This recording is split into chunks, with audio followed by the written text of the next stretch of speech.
사랑하는 성도 여러분, 올 한 해 하나님께서 우리 교회에 주신 비전은 놀라운 회복, 위대한 능력입니다. 우리가 회복되어야 할 것이 무엇인가, 그리고 우리가 어떻게 위대한 능력을 갖출 것인가 라는 이 비전을 가지고 함께 나아가고자 합니다. 여러분, 요즘 시대는 포스트 모더니즘이라고 합니다. 이 포스트 모더니즘이라는 것은 뭐냐면 획일적인 옛 시대 이 상황들을 이제 벗어나서 상대적 가치를 중요시 여기고 또 다양성을 소중히 여기는 이런 시대라는 것입니다. 그러니까 어떤 한 사람의 이야기를 모든 사람들이 따라가는 그런 시대가 아니라 서로의 생각들을 나누고 그 가치를 함께 공유하면서 어떠한 합의를 이루어가는 그런 시대라는 것입니다. 그래서 이 시대에 우리가 가장 중요하게 여기는 키워드가 바로 소통입니다. 우리에게 소통을 요구한다라는 거예요. 여러분, 소통이라는 말이 무슨 말입니까? 서로 통한다라는 것입니다. 나의 생각을 이야기했을 때, 나의 생각을 전했을 때 상대방이 또 공동체가 이것을 이해하고 받아들일 때 우리는 소통이 되었다, 서로 통했다라고 이야기하는 거예요. 반대말은 불통이겠죠. 서로 통하지 않는다는 이야기입니다. 그래서 이 시대를 살아가는 우리들에게 가장 요구되어지는 덕목이 바로 그 소양이 소통입니다. 국가 지도자가 됐든 또 여러 리더십이 됐든 그들에게 요구되어지는 것은 소통의 능력인 것이죠. 또한 우리도 마찬가지예요. 우리는 관계적인 존재이기 때문에 다른 사람과 관계를 잘 맺기 위해선 이 소통이 잘 돼야 된다는 것입니다. 소통이 잘 안 되면 서로 오해하게 되고 또 실수하게 되고 또 불협화음을 일으키기 때문에 우리에게 소통은 매우 중요한 것입니다. 여러분, 우리가 이제 회복되어야 할 우리의 것들, 그 회복되어야 할 것이 무엇인지 우리가 찾아가는 여정을 이제 몇 주간에 걸쳐서 계속할 텐데, 오늘은 첫 번째 이 소통에 대해서 함께 살펴보도록 하겠습니다. 여러분, 우리 자녀들이 학교에서 열심히 공부합니다. 네, 공부하다가 가장 어려워하는 부분이 바로 영어와 수학이죠. 또 국어입니다.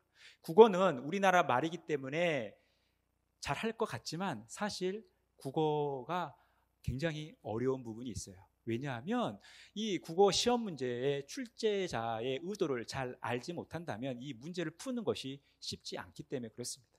그리고 우리 아이들은 이제 외국어를 공부합니다.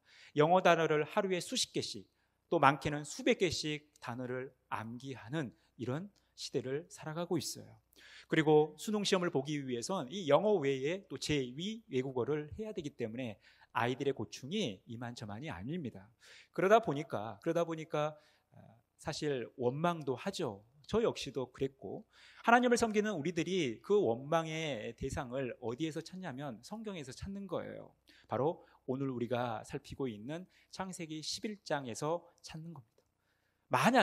만약에 이들이 이러지 않았더라면, 아마 우리 인류의 역사가 바뀌었더라면 우리가 지금처럼 이렇게 영어 공부, 영어 단어를 열심히 안 해도 될 텐데 아마 이런 아쉬움과 원망이 있는 것이죠. 열심히 일하는 우리 남자분들, 그 노동에 큰 고통이 있을 때, 또 아이를 출산해야 하는 우리 여자분들이 그 출산의 고통이 있을 때 원망하는 부분이 어디입니까?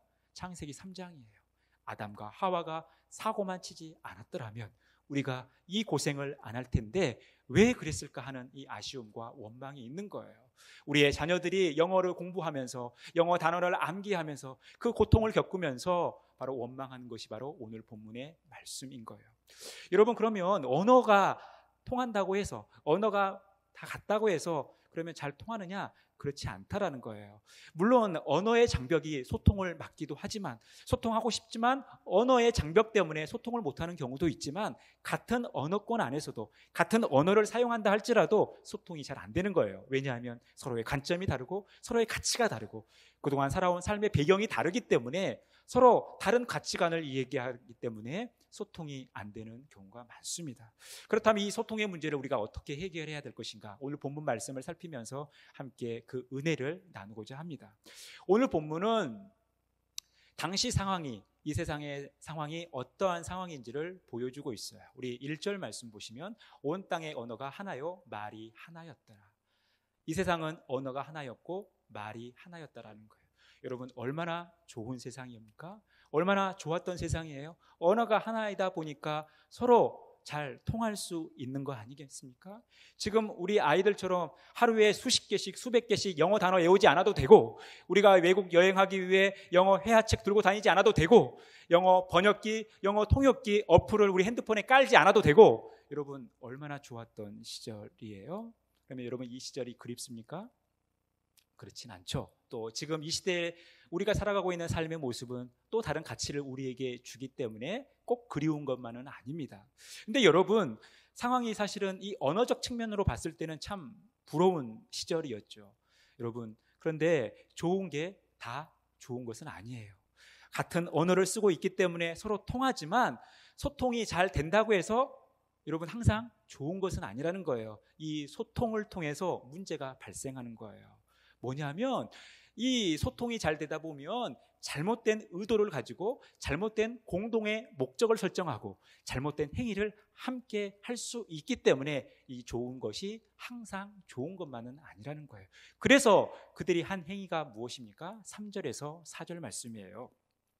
우리 같이 읽을까요? 서로 말하되 자 벽돌을 만들어 견고히 굽자 하고 이에 벽돌을 돌을 대신하여 역청으로 진흙을 대신하고 또 말하되 자 성읍과 탑을 건설하여 그 탑 꼭대기를 하늘에 닿게 하며 우리 이름을 내고 온 지면에 흩어짐을 면하자 하였더니, 여러분 언어가 하나이다 보니까 서로 통한 것이죠. 서로 통하니까 공동의 목적을 설정하는 거예요. 그게 뭡니까?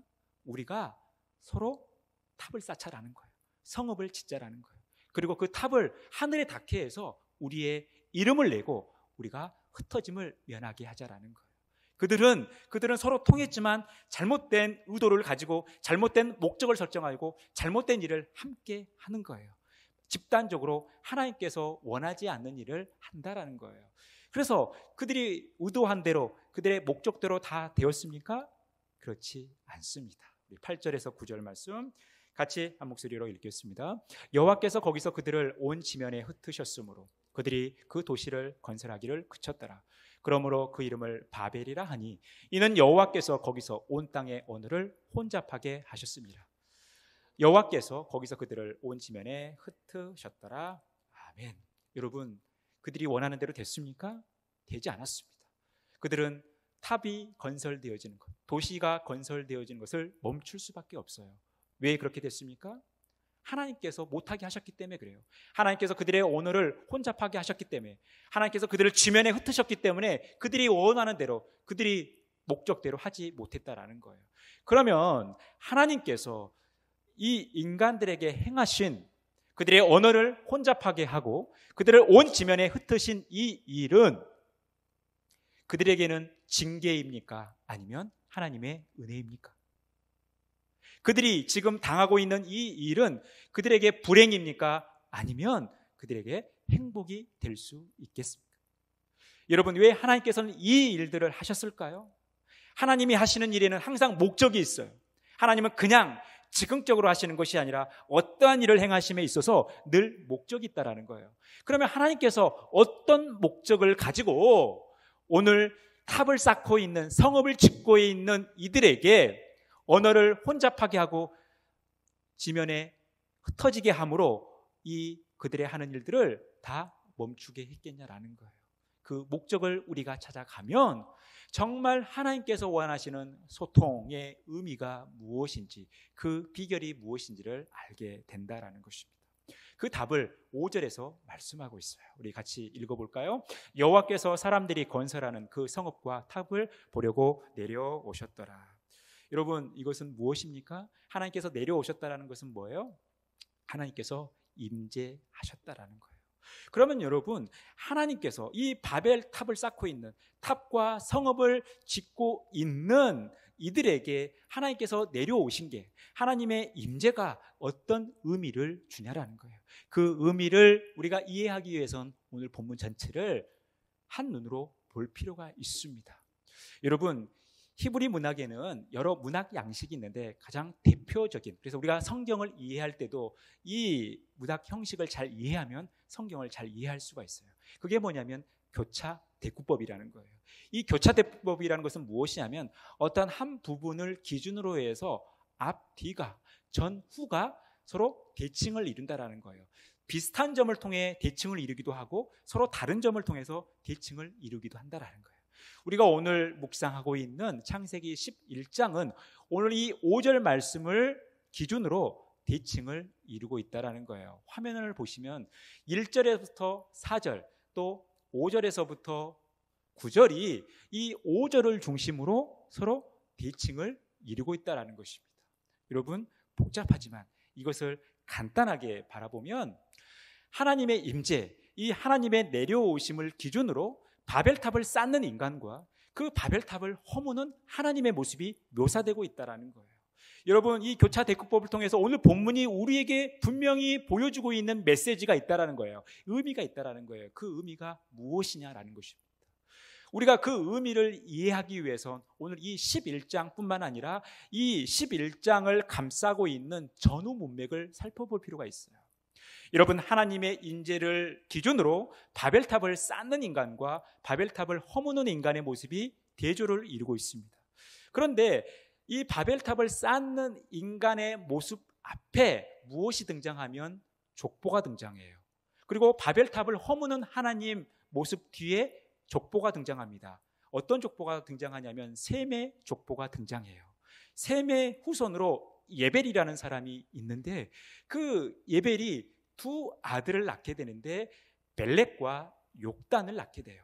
그런데 바벨탑을 쌓는 인간의 모습 앞에 이 셈의 족보가 누굴 중심으로 기록이 되고 있냐면 욕단을 중심으로 기록이 되고 있어요. 그리고 셈의 족보가 이후에는 벨렉을 중심으로 기록이 되고 있다는 거예요. 그러면 여러분, 하나님께서는 오늘 이 바벨탑 사건 전후로 왜 족보를 기록하고 있냐라는 거예요. 여러분, 우리가 이 족보 들여다본다는 거 쉽지 않지 않습니까? 우리가 이 성경 읽기를 포기하는 이유가 바로 이 족보에 있는 거예요. 여러분, 읽기도 힘들잖아요. 발음하기도 힘든 이 이름들을 우리가 왜 읽어야 되냐는 거예요. 왜 이 족보를 바라봐야 되냐는 거예요. 그런데 하나님은 우리에게 고통을 주시기 위해 족보를 기록하신 것이 아니라는 거예요. 오늘 일어난 이 사건 전후에 셈의 족보를 기록한 하나님의 분명한 의도가 있다라는 것이죠. 그렇다면 그 의도가 무엇이냐라는 거예요. 우리가 그것을 추적해 가는데 바벨탑을 쌓는 인간 앞에 기록된 셈의 족보 앞에 그 족보의 조상을 쭉 추적해 가보면 누가 등장하냐면 노아가 등장해요. 그리고 이 셈의 족보 벨렉을 중심으로 하는 이 족보 이후에 누가 마지막에 등장하냐면 아브라함이 등장합니다. 여러분, 하나님의 임재를 기준으로 전후가 서로 대칭을 이루죠. 서로 양극단을 향해 갑니다. 하나님의 임재를 기준으로 노아라는 또 아브라함이라는 양극단을 향해 가고 있어요. 그렇다면 여러분, 아브라함과 노아 차이만 이야기하겠습니까? 양극단으로 가기 때문에 노아와 아브라함은 전혀 다른 성격을 가지고 있을까요? 그렇지 않다라는 거예요. 노아와 아브라함이 만나는 지점이 있다라는 것입니다. 노아와 아브라함의 공통점이 있다라는 거예요. 그 공통점이 오늘 사건을 감싸고 있다라는 것입니다. 그리고 이 일이 우리에게 중요한 메시지를 주고 있다라는 거예요. 그렇다면 아브라함과 노아가 만나는 지점이 무엇이겠냐라는 거예요. 그것을 창세기 9장과 12장에서 말씀하고 있어요. 우리 9장 1절의 말씀을 같이 읽어볼까요? 하나님이 노아와 그 아들들에게 복을 주시며 그들에게 이르시되 생육하고 번성하여 땅에 충만하라. 그 다음에 12장 1절 여호와께서 아브라함에게 이르시되 너는 너의 고향과 친척과 아버지의 집을 떠나 내가 내게 보여줄 땅으로 가라. 여러분, 노아와 아브라함, 여러분 여기서 만나는 지점이 어디일까요? 다른 말로 표현하면 공통점이 어디이냐는 거예요. 바로 이르시되요. 이르시되. 하나님이 노아와 그 자녀들에게 이르셨어요. 그리고 하나님께서 아브라함을 부르셔서 아브라함에게 이르셨다라는 거예요. 여러분, 이르신다는 말이 무슨 의미입니까? 하나님께서 말씀을 하셨다라는 것이죠. 하나님께서 명령하셨다라는 거예요. 하나님께서 노아와 그 자녀들에게 말씀하신 거예요. 하나님께서 아브라함에게 말씀하셨다라는 거예요. 말씀하셨다라는 것은 그들과 언약을 체결했다라는 것입니다.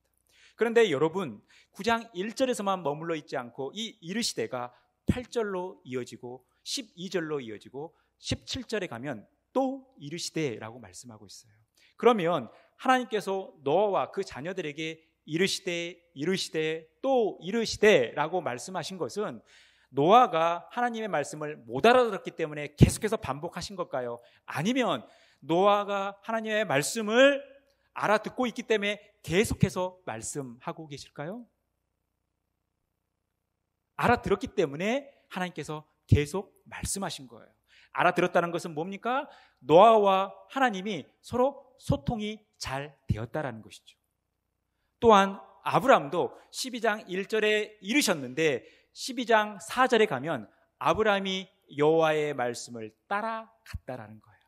아브람이 여호와의 말씀을 따라갔다라는 말은 여호와의 말씀에 순종했다라는 것이고, 여호와의 말씀에 아브람이 순종했다라는 것은 하나님이 무엇을 말씀하신지를 알았다는 것이고, 이것은 아브람과 하나님이 서로 소통이 되었다라는 것을 의미한다라는 거예요.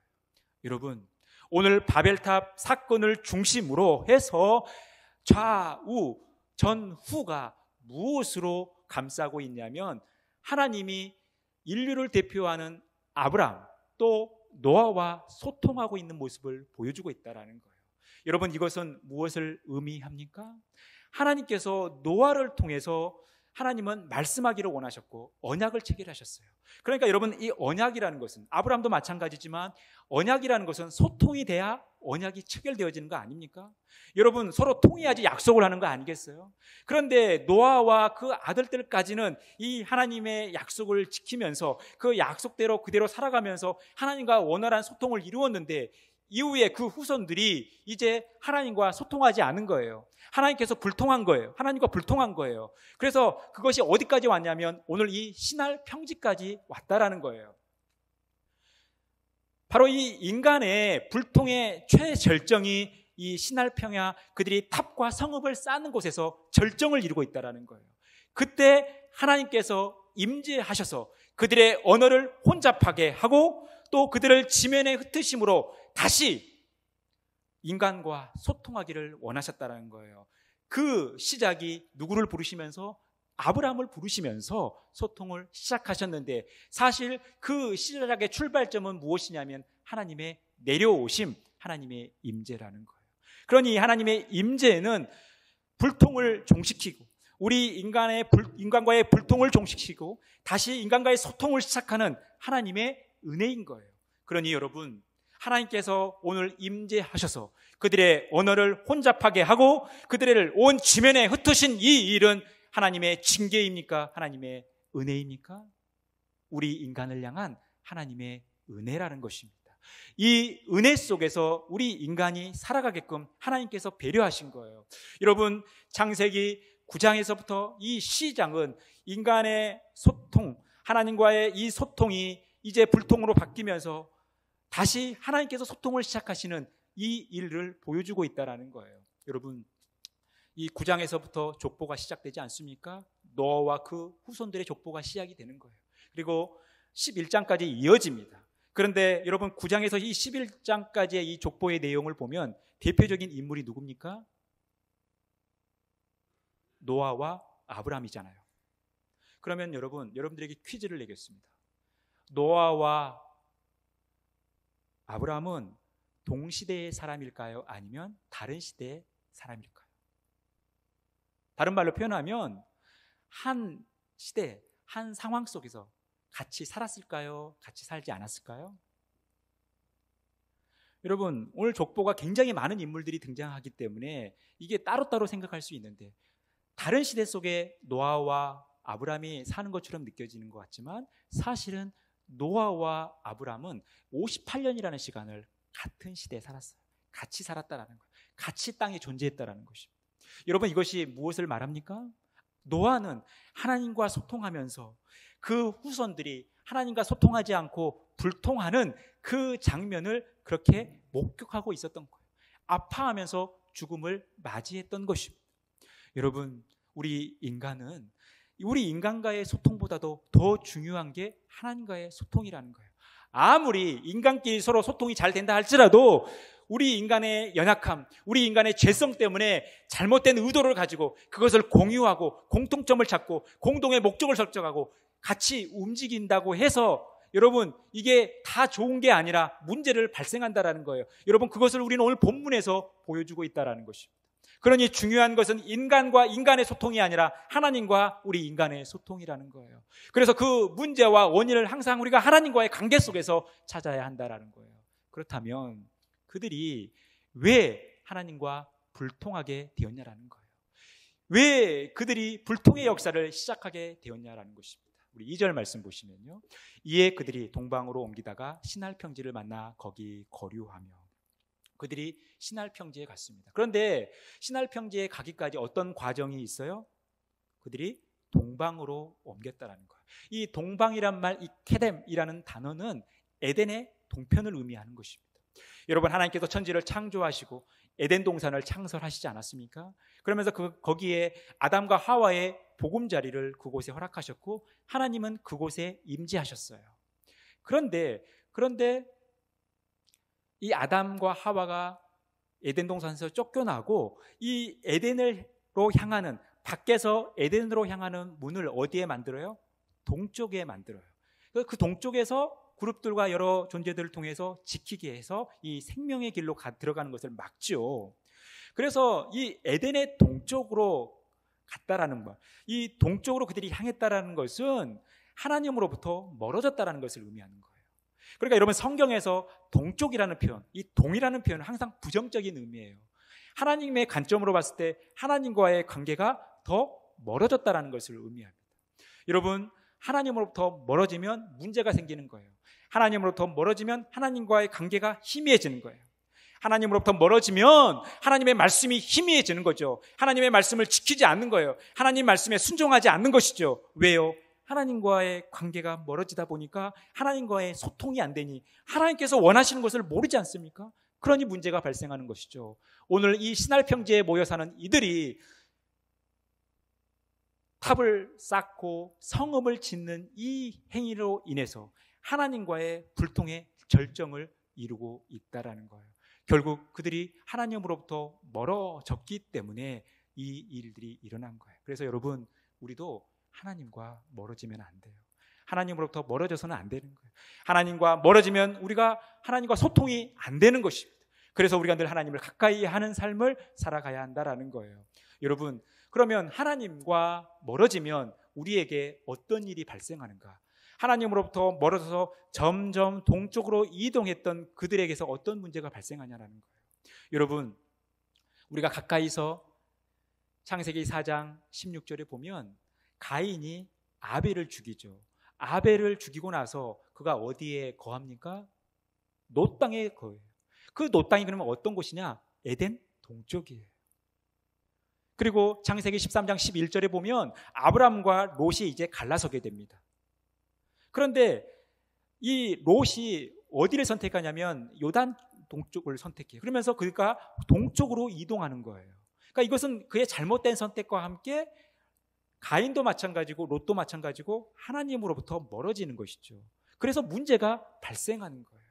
하나님의 심판을 받게 되는 거예요. 그래서 롯 같은 경우는 소돔과 고모라가 멸망할 때 그 현장에 있지 않습니까? 여러분 우리가 하나님으로부터 멀어지면 우리에게 어떤 일이 생기는가? 3절에서 4절 말씀이에요. 우리 같이 읽어볼까요? 서로 말하되 자 벽돌을 만들어 견고히 굽자 하고 이에 벽돌로 돌을 대신하며 역청으로 진흙을 대신하고 또 말하되 자 성읍과 탑을 건설하여 그 탑 꼭대기를 하늘에 닿게 하여 우리 이름을 내고 온 지면에 흩어짐을 면하자 하였더니 여러분 하나님으로부터 멀어지면 어떤 일이 발생하냐면 다른 것들로 하나님을 대신하려고 한다는 거예요. 다른 것들로 하나님을 대신하고 채우려고 한다는 거예요. 오늘 이 시날 평지에 모인 사람들이 거기에 거류했던 사람들이 하나님으로부터 멀어지니까 무엇으로 하나님을 대신하려고 합니까? 자신들의 이름으로 또 웅장하게 높게 쌓는 탑과 성읍을 통해서 하나님을 대신하려고 하는 거예요. 그리고 하나님을 대신하는 이런 것들로 인하여 가공물을 만들어내는 거예요. 여러분 그들에게 하나님이 돌을 주셨지만 그들은 벽돌을 가공하는 것입니다. 여러분, 하나님께서 그들에게 진흙을 주셨지만 그들은 역청을 만들어내는 거예요. 여러분, 이것이 우리 인간의 모습이에요. 하나님으로부터 멀어지고 하나님과 소통되지 않으면 자꾸 하나님의 것으로 모든 것들을 대신하려고 하는, 그래서 거기에 우리의 탐욕을 집어넣는 것이죠. 우리의 욕심을 집어넣는 거예요. 우리의 이익심을 집어넣는 거예요. 우리의 잘못된 공동의 목적을 설정하는 거예요. 여러분, 이게 우리 인간의 모습이라는 것입니다. 우리 이런 연약한 인간들의 이 행위들을 하나님께서 말리시기 위해 임재하셨다라는 거예요. 내려오셨다라는 거예요. 그래서 그들의 언어를 혼잡하게 하고 그들을 온 지면에 흩으셨습니다. 그러니 여러분, 하나님의 이 행위는 그들에게 은혜인 것이죠. 여러분, 우리 인간이 바로 이렇게 연약한 거예요. 하나님께서 아담과 하와를 창조하실 때도 마찬가지고, 또 노아에게 명령을 하실 때도 어떻게 말씀하셨어요? 생육하고 번성하여 땅에 충만하라는 거예요. 여기에 머물러 있지 않고 세상 땅 끝까지 늘 전진하라는 것입니다. 이런 문화 명령을 주셨다라는 거예요. 우리끼리 잘 살아보자, 이게 아니라 퍼져가라는 거예요. 그런데 그들은 반대로 행동하지 않습니까? 우리 흩어지지 말자라는 거예요. 하나님은 흩어지라고 말씀하셨는데 이들은 흩어지지 않고 우리 이곳에서 잘 살아보자, 우리의 이름을 놓고 웅장한 성읍, 높은 탑을 지어 우리 잘 살아보자라는 이 하나님의 거역을 우리는 오늘 본문을 통해서 보게 되는 거예요. 그 하나님, 그 인간들을 향해서 이제 하나님의 손길이 펼쳐진 것인데 그 손길이 바로 하나님의 임재였다라는 거예요. 그리고 그들의 언어를 혼잡하게 하고 서로 통하지 않아서 그들이 원하는 대로 되지 않게 하셨다라는 거예요. 여러분, 오늘 본문과 비슷한 패턴의 창세기 3장은요, 하나님께서 아담과 하와를 창조하셨고 그들에게 큰 은혜를 주시지 않았습니까? 그들은 하나님과 소통하면서 살아가야 할 존재예요. 그런데 창세기 3장에 아담과 하와는 누구와 소통을 잘합니까? 하나님과 소통을 잘해야 되는데 누구와 소통을 잘합니까? 뱀과 소통을 잘하는 거예요. 마귀와 소통을 너무 잘한 거예요. 그래서 뱀이 이야기한 말을 찰떡같이 믿고 그렇게 행해요. 그래서 하나님 앞에 범죄하게 되고 하나님과의 관계가 깨집니다. 그럼 하나님께서 이 범죄한 하나님과의 소통이 끊어져 버린 아담과 하와를 내버려 두셨느냐?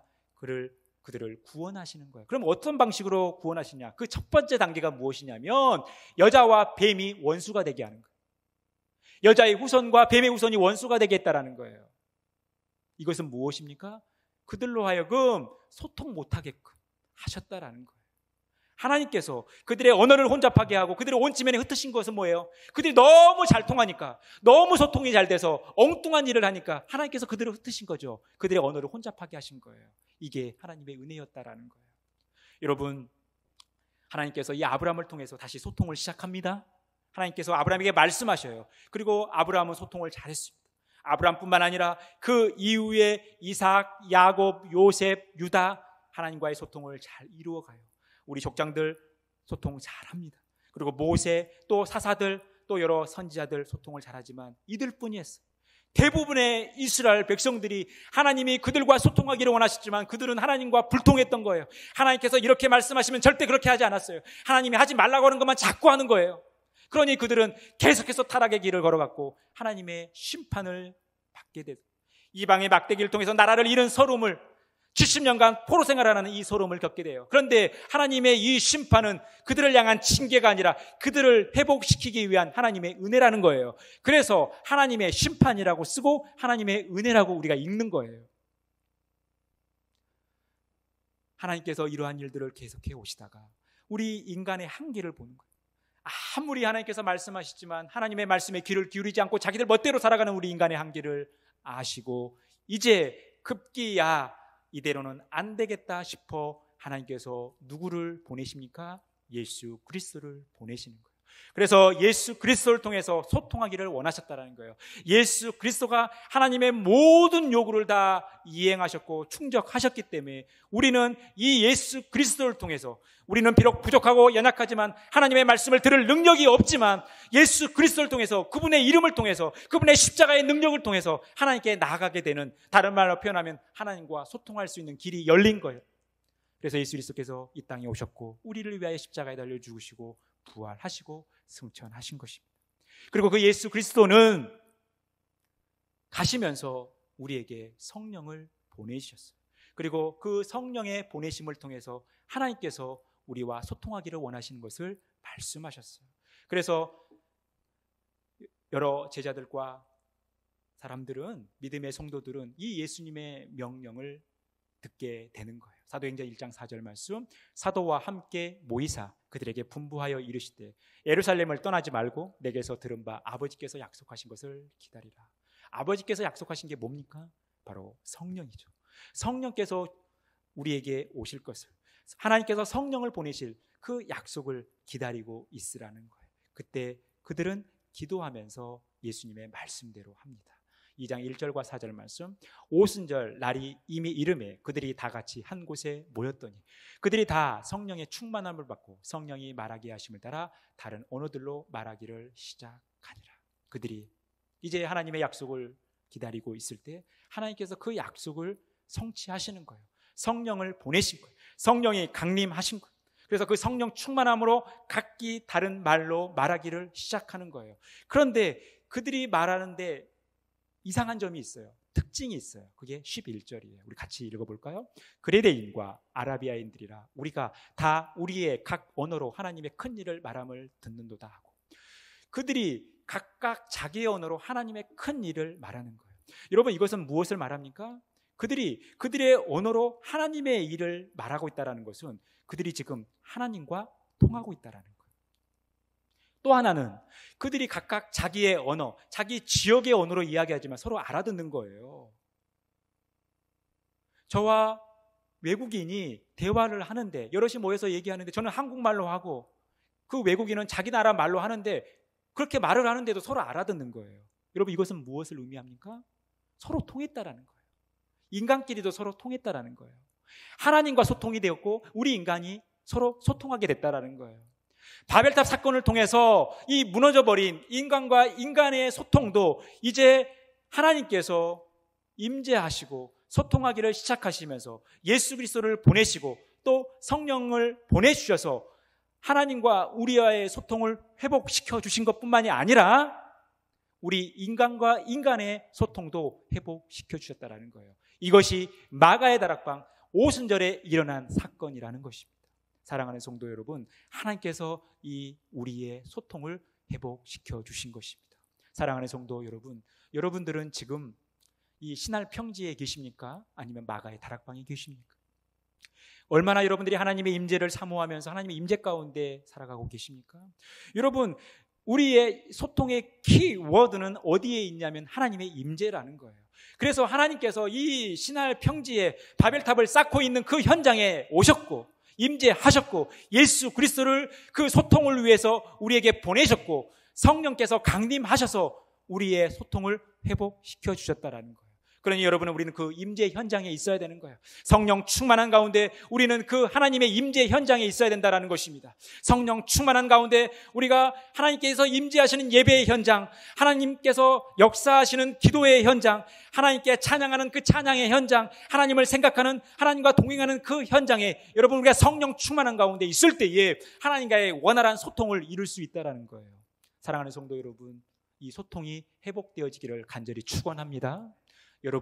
여러분들은 다른 사람들과 소통을 잘하고 계십니까? 여러분, 다른 사람들과 소통을 잘하고 있다고 해서 여러분 안심하시면 안 돼요. 아무리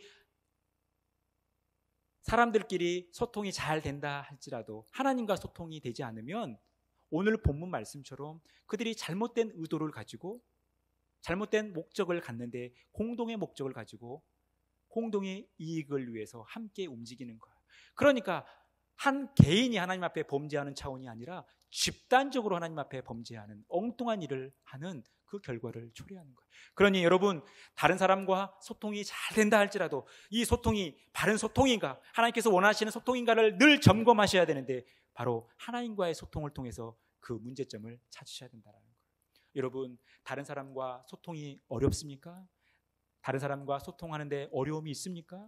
여러분, 그렇다면 그 문제를 다른 사람과의 관계 속에서 찾지 말고 하나님과의 관계 속에서 찾으셔야 돼요. 왜냐하면 하나님과의 소통이 잘 되지 않으니까, 하나님과의 관계가 문제가 생기니까 자꾸 다른 것으로 대신하려고 하는 거예요. 다른 것으로 내 자신을 채워가는 거예요. 나의 이기심으로, 나의 탐욕으로, 나의 명예로, 나의 건강으로, 나의 욕구로 여러분 하나님을 대신하려고 해요. 그러니 여러분 인간 관계 속에서도 인간과 소통을 하는 데서 나의 이기심을 내세우면, 나의 탐심을 내세우면 여러분 소통이 됩니까? 되지 않는 거예요. 내가 나의 이기심을 가지고 다른 사람한테 얘기하는데 여러분 다른 사람도 마찬가지로 이기심이 있는데 여러분 그게 계속 충돌할 수밖에 없는 거예요. 그러다 보니까 소통이 안 되는 것입니다. 그래서 혹 다른 사람과 소통이 어렵다 하시는 분들은 하나님과의 소통이 잘 되고 있는가를 점검하시라는 거예요. 사랑하는 성도 여러분, 여러분들이 하나님을 가까이 하심으로 날마다 하나님의 임재를 경험하시면서 하나님과 소통을 잘 하셨으면 좋겠어요. 그리고 우리 인간과의 소통으로 잘 이어졌으면 좋겠습니다. 사랑하는 성도 여러분, 우리 시편 73편 27절에서 28절 말씀을 같이 읽겠습니다. 무릇 주를 멀리하는 자는 망하리니 음녀같이 주를 떠난 자를 주께서 다 멸하셨나이다. 하나님께 가까이함이 내게 복이라. 내가 주 여호와를 나의 피난처로 삼아 주의 모든 행적을 전파하리이다. 여러분, 우리 인생은 두 갈래로 나뉘는 거예요. 하나님을 가까이 하는 삶을 살아가는 것인가, 하나님을 멀리하는 삶을 살아가는 거예요. 여러분, 하나님을 가까이 하는 것이 복입니다. 그러니 우리가 하나님을 가까이 해야 되겠죠. 하나님을 가까이 해야만, 하나님의 임재 속에 날마다 거해야만 하나님과 원활한 소통을 할 수 있는 거예요. 그리고 우리 안에 그런 소통이 회복되는 것입니다. 그런데 이 소통의 회복은 그 회복에서 끝나지 않습니다. 하나님을 가까이 하는 사람은 소통이 회복되어지면서 능력이 공급되어지는 거예요. 위대한 능력이 공급되어지는 것입니다. 어떤 위대한 능력입니까? 하나님의 일하심을, 하나님의 행적을 많은 사람들 앞에 증거하는 이 능력을 공급받는다라는 거예요. 그러니까 하나님과 늘 소통이 잘 되는 사람은 늘 하나님을 자랑하고 하나님을 많은 사람들 앞에 이야기하는 거예요. 여러분, 그래서 하나님의 이 은혜 속에 하나님과 소통하는 자의 유일한 흔적, 증거, 증표가 뭐냐면 다른 사람들에게, 모든 이들에게 하나님의 일하심을 증거하는 선교적 삶이라는 것입니다. 우리가 이와 같은 삶을 살아가셨으면 좋겠어요. 이제 회복을 뛰어넘어 능력을 향해 가면서 그 능력을 통해서 하나님의 살아계심을 증거하는 복된 삶을 살아가시기를 바라겠습니다. 그러니 여러분, 이것이 교회의 사명이에요. 교회의 가장 큰 사명이 무엇입니까? 구제와 선교예요. 이것은 교회가 반드시 해야 할 하나님의 명령이고 교회가 이 땅에 존재하는 이유입니다. 구제하지 않고 선교하지 않고 교회가 있을 이유가 없는 거예요. 그런데 여러분, 요즘은 이 구제는 나라가 많이 해줘요. 그런데 이 선교는 나라가 대신 못 해주는 거예요. 이것은 교회가 반드시 해야 되는 것입니다. 반드시 복음을 증거하는 일을 해야 되는 거예요. 여러분, 타 문화권에 살아가는 사람들, 언어가 통하지 않는 사람들을 하나로 묶어주고 소통할 수 있는 유일한 비결은 뭐예요? 하나님의 임재를 경험하게 하는 거예요. 그들에게 복음을 증거하는 거예요. 여러분, 이것이 선교예요. 하나님을 알지 못하는 자들에게 하나님의 임재를 경험하게, 그들에게 복음을 증거하는 것, 예수님을 알리는 것, 여러분, 이것이 선교입니다. 우리가 이 선교의 삶을 살아가셨으면 좋겠어요. 요즘 우리나라는 다문화 시대입니다. 많은 외국인들이 우리나라에 들어와 있어요. 옛날에는 선교하기 위해서 선교사님들을 파송하고 선교사님들이 선교지에 갔지만 요즘은 많은 외국인들이 우리나라에 들어와 있어요. 그러니까 요즘은 국내 선교도 굉장히 많이 활발해 있습니다. 여러분, 국내 선교가 됐든 해외 선교가 됐든 우리는 열심히 복음을 전하는 일을 해야 되는 거예요. 내가 가지 못한다면 보내는 선교사가 되어서 이 일을 힘써야 돼요. 이것이 하나님의 임재, 하나님과의 소통의 증거이기 때문에 그렇습니다. 그래서 우리 교회도 선교에 힘쓰는 교회가 되었으면 좋겠어요. 우리가 늘 하나님의 임재 가운데 있다, 우리가 하나님을 날마다 경험하는 삶을 우리가 보여주는 유일한 길은 선교의 삶이라는 거예요. 선교의 일을 감당하는 거예요. 그래서 우리가 셋째 주에 선교헌금을 좀 작정하려고 합니다. 원래 1월 달에 해야 되는데 우리가 코로나 때문에 현장에 모이지 못해서 이제 셋째 주 정도에 선교헌금을 작정하려고 합니다. 우리가 마음의 감동대로, 하나님께서 주신 감동대로 헌금을 작정하면서 정말 선교사님들과 선교지에 우리가 가지는 못하지만 보내는 선교사로서의 이 소명을 감당했으면 좋겠어요. 우리가 함께 기도하면서 이 일에 동참했으면 좋겠습니다. 여러분, 이것이 우리가 존재하는 이유입니다. 사랑하는 성도 여러분, 여러분들에게서 하나님과의 소통이 회복되어지기를 간절히 축원합니다. 다른 사람들과의 원활한 소통이 회복되어지기를 축원합니다. 그러기 위해서는 우리가 늘 하나님의 임재를 경험해야 됩니다. 늘 하나님을 가까이 하는 삶을 살아가야 됩니다. 그리고 하나님을 가까이 하고 하나님의 임재를 경험하는 삶의 여러분 증표가 하나님의 행적을 전하는 하나님의 그 복음을 증거하는 선교적 삶이라는 거예요. 그 위대한 능력을 가지고 우리가 살아가야 합니다. 그래서 우리 안에 놀라운 회복과 위대한 능력이 나타나 하나님께 귀하게 쓰임받는 복된 삶, 또 우리 교회가 되어지기를 간절히 축원합니다. 기도하겠습니다. 하나님 아버지, 우리 힘으로는 하나님께 나아갈 수 없지만, 우리 힘으로는 하나님과 소통할 수 없지만 하나님께서 먼저 찾아오셔서 우리에게 소통을 이루어 주시고 그것을 회복시켜 주심을 감사합니다.